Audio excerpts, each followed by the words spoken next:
Hi folks, Dan Holliday, speaker, coach, MC.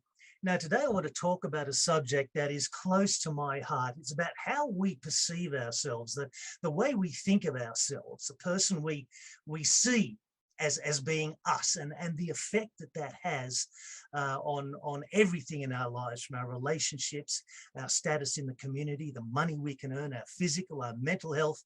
It has been shown in recent years that self-image is fundamental to our well-being.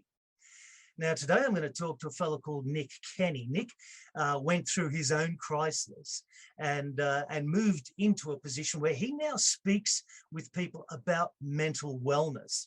Welcome, Nick. Can you tell us your own story that led to you being a speaker on mental wellness?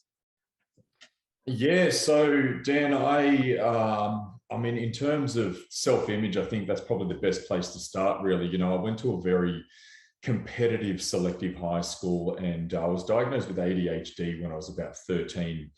And what I felt was that I kind of didn't match up in that school. It probably wasn't the best fit for me.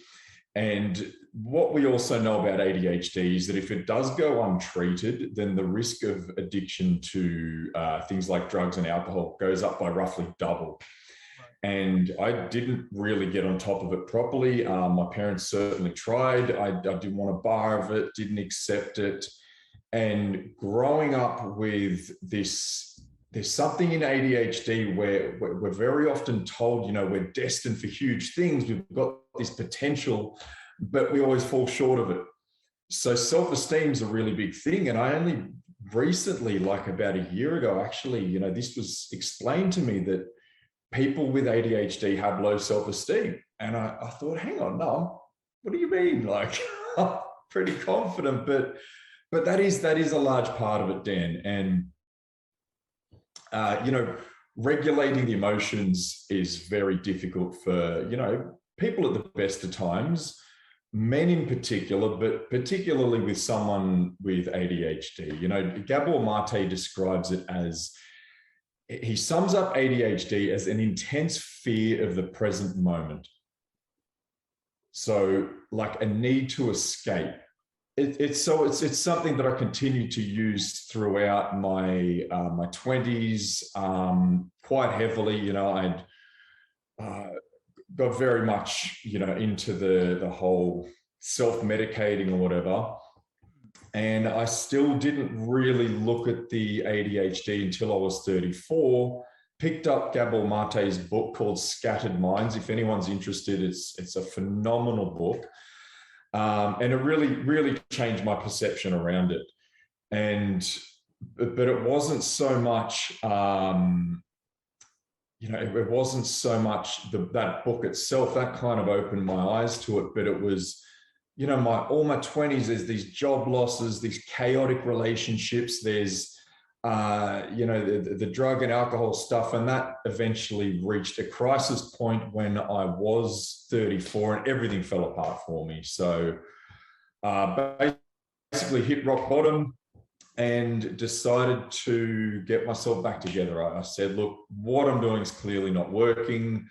Moved back in with my parents for a while and started working on myself. Went to SMART recovery meetings, which is a harm minimization approach to substance abuse and other addictive behaviors, including something you're quite passionate about speaking about, Dan, which is the binge eating thing.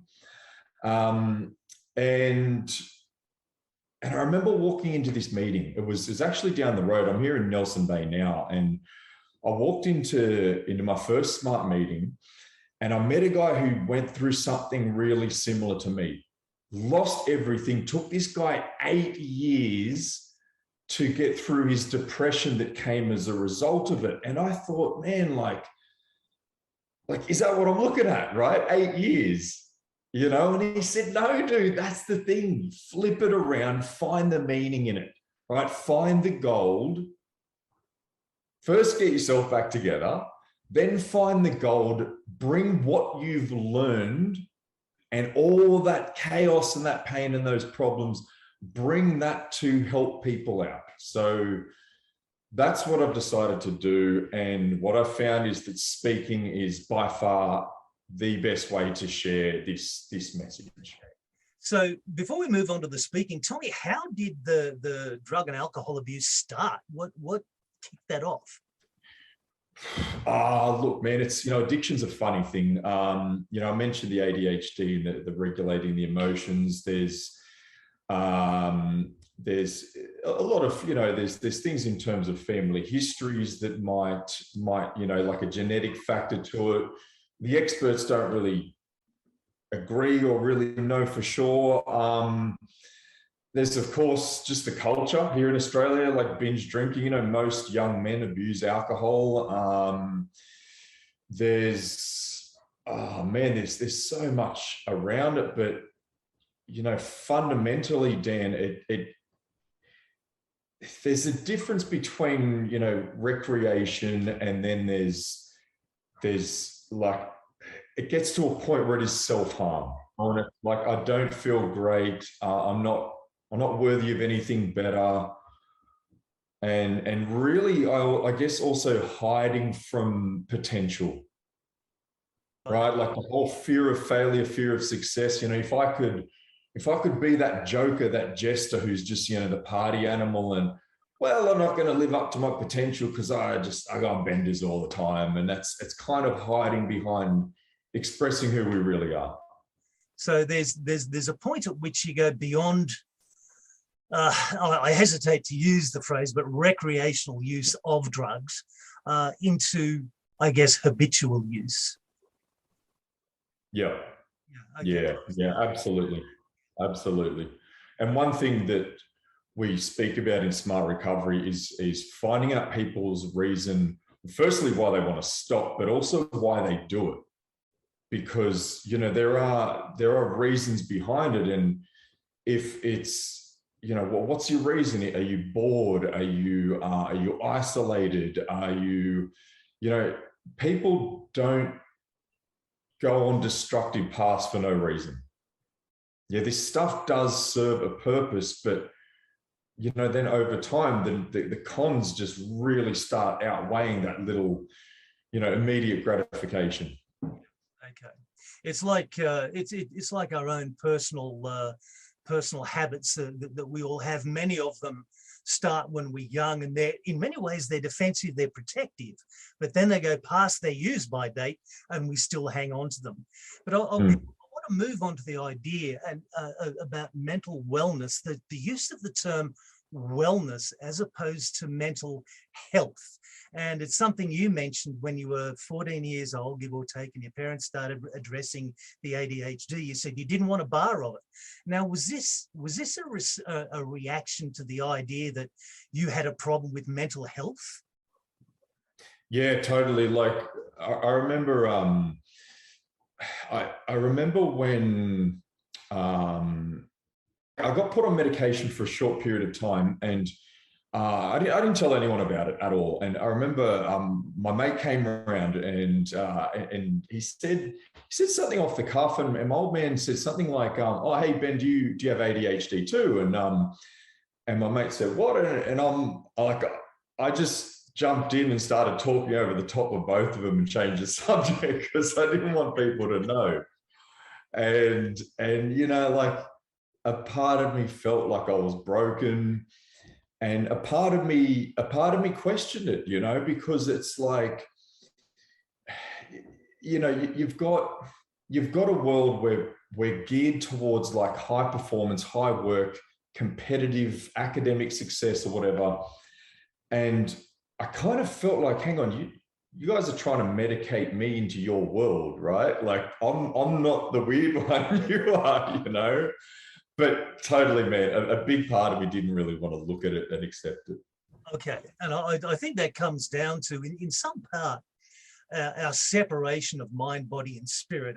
In Eastern philosophy, they tend to be very, very holistic. But our scientific method tends to lead us down the path of isolating into smaller parts and smaller parts. So we separate mind, body, and spirit. but we don't seem to be really good at putting them back together again, particularly when we study ourselves with the study of people. Yeah, can you elaborate on that? Yeah, totally, Dan. Well, the message that I tie the talk into is movement, meaning, and mates. Simple. The body needs to move. The mind needs a purpose. The heart needs connection, and they are all integrated. It's a healthy body and a healthy mind. Like what we know about stress, for example, it's one of the biggest killers out there. Like it's every single one of the top leading killers, your heart disease, your cancers, they're all related to stress. And then the stress in the mind, it's not just like, I've got all this work to do, I've got all this, I've got all that. Our relationships, if they're not managed properly, then that's going to lead to stress, which is going to have the body breaking down. And I totally agree, man. It is all connected. It is all connected. Absolutely. The statistics tell us that about between 60 and 80% of visits to the GP are stress related. So that we're talking there, right there is the connection between mind and body. Yeah, absolutely, Dan. And going back to that author I mentioned earlier, Gabor Mate, he's got another book, The Body Keeps the Score. Yeah, sorry, I missed. What's the name of the book and the author again? It was Scattered Minds. Yeah. So the one on ADHD is called Scattered Minds, yes. And another one's called The Body Keeps the Score, The Costs of Hidden Stress. Yeah. And he speaks about how when we don't create healthy boundaries in our relationships, that leads to internalizing anger, which builds stress in the body, which then leads to huge autoimmune problems. Like, ALS, for example, the condition Stephen Hawking had, breast cancer, like so many of these autoimmune conditions are from stress that we internalize by not expressing ourselves and creating healthy boundaries. So again, it comes back to that really integrated wellness approach. Yeah. Okay. And that's something that's been in my mind for quite a while now. I heard a few years ago that, for example, type 2 diabetes is probably the most expensive disease in Australia. And that's a kind of hard, callous way of looking at it. But it's usually diagnosed around about the age of 40. And the symptoms and what happens, you have glaucoma, blindness, all the things that can go wrong, including gradual amputation, the toes, the foot, the ankle, the leg. This is all part of the development growth of type 2 diabetes. And, as I say, it's usually diagnosed around about the age of 40 years old. And correct me if I'm wrong, but one of the leading factors in that is obesity, is it not? Yeah, it is. It is. And it's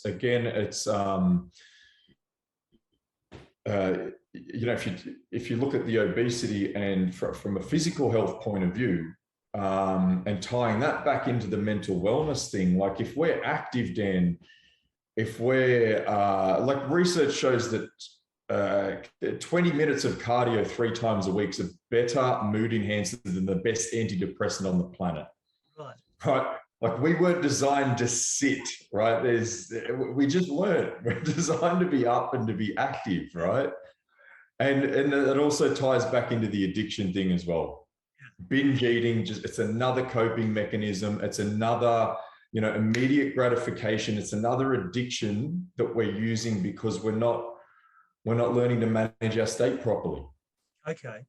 Now, one of the things I found out in my research about binge eating and obesity is very often it starts young in life as a part of parental neglect, parental abuse, and it leads to the mental issues associated with that. And you then move into BED, binge eating disorder. And so we don't see the diagnosis of type 2 diabetes until the age of 40, but the process begins way before then, when we start with bad eating habits, particularly sugars and fats, the ones that taste good, the ones that make us feel good. So I'm going to just sort of take a step back and then move through to this idea. You speak, as I understand it, mostly to high school kids. Is that correct? Yeah, at the moment, yeah. Okay. Yeah. Okay. Why do you focus on youth rather than adults? And you said Well, it. I do focus on both, Dan. I do focus on both, but there's the I guess as a builder would say, an inch out here, a foot out here, right? Like get it right here, and we've got the difference that we don't have to deal with later on down the track. Like, Yeah. for example, like when we speak about harm minimization and with drugs and alcohol, that means they don't have to end up like in years of recovery later, for example. Yeah. Okay. All right. So then where I'd like to go to from here is, how do we then speak to younger people and prevent the obesity which leads to things like type 2 diabetes? How do we do that? How do we work that? Yeah, it's a tough one, and you're probably going to get me in trouble here, Dan. But it's cool because I like these questions, right? Because one thing that one of the workshops we run is actually around body image and self-esteem, and so it's especially for the women, but a lot more so these days as well. The guys are really interested in the body image thing. They see like The Rock on Instagram, they see Conor McGregor and all that stuff, and there's this idea of like it's a tough topic to discuss in this day and age because people don't want to speak about the whole fat shaming thing or whatever, and it's I feel quite strongly about it because it's not a shaming thing, it's a public health thing. And in terms of, I guess, how do we speak to young people? Well, I guess it's about finding a balance. It's finding what's healthy for someone's physical health overall, but also their mental health without having to go down that path of the body image issues. Okay. Yeah. Because I've often thought of late that it would be very useful to adjust the curriculum at school. For years, women did, or young ladies did, home economics. And that was with the assumption that you would finish school, get married, start raising babies, and the man would go out of job. And that's, this has changed, but the system really hasn't caught up. I believe everyone should do it some years or so in home economics, so you can understand how to manage a budget, and so you particularly understand how to feed yourself well instead of just going to Macca's or KFC. Yeah, I think you're definitely onto something there, Dan. And I think a lot of canteens are they're letting go of the the junk food that's available to them. But ultimately, it's if kids are being brought up on a diet of X, Y, Z. I went to school with a kid who brought he'd bring a Macca's little cheeseburger to school in year one, man. I was so jealous of him, but he was overweight then, right? It's like, these are the habits that are developing. And going back to that point about binge eating starting at the young age, there's a lot of work done around how that's a trauma response as well. For example,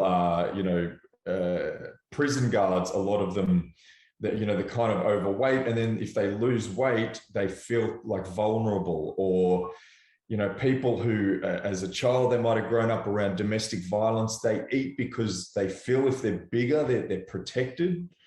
So there's so much going on behind it. That's like, how do you have those discussions with young people without, I don't know, bringing up some serious stuff? Yeah. Or with anyone for that matter. Yeah, how do you call a kid fat without calling them fat? It's a tough call, and it's not an easy job, I'm sure. One of the things I want to move forward on a little bit here is looking at the idea of government funding for particular issues. Now, I'm not someone who says the government's got to fund everything. I don't believe they do. However, with an issue like type 2 diabetes, how do you convince the government to provide the funding way back when these kids are in school? And how do you provide the measurements that tell the government this program is working so that they can keep on funding? Is there any improvement in that area? Oh, Dan, no, you're probably asking the wrong person there, man. Yeah. In terms of the government funding. Look, I mean, everyone who has a passion about a particular issue believes that the government needs to be pumping money there. So, yeah, I couldn't answer that, man. Okay, no, fair enough. It was one a little bit out of the box, but I do think when you talk about something that is the most expensive health issue in our society today, there's certainly a reasonable call for government funding. The problem is, how do you measure the improvement, the incremental improvement in mental health to prove that the money they're spending is actually being effective? So that's a tough call. I don't know if there's any good measurement of that yet. Yeah, look, there definitely would be some metrics around it, but I feel like mental health is, compared to things like physical ailments, mental health's kind of harder to pin down in terms of certain measurements. But there's definitely data that can be shown. This is working here. Yeah. But yeah, again, probably the wrong person, man. I'm not far along enough in my studies to be able to answer that. I think I was looking more for opinion than a definitive answer. Yeah. It still comes down to a fact that you need a certain amount of knowledge. I don't know how much knowledge there is on actually being able to pin down and identify incremental improvements, because it's not like an illness, a physical ailment. You got a headache, you take a tablet, the headache goes away.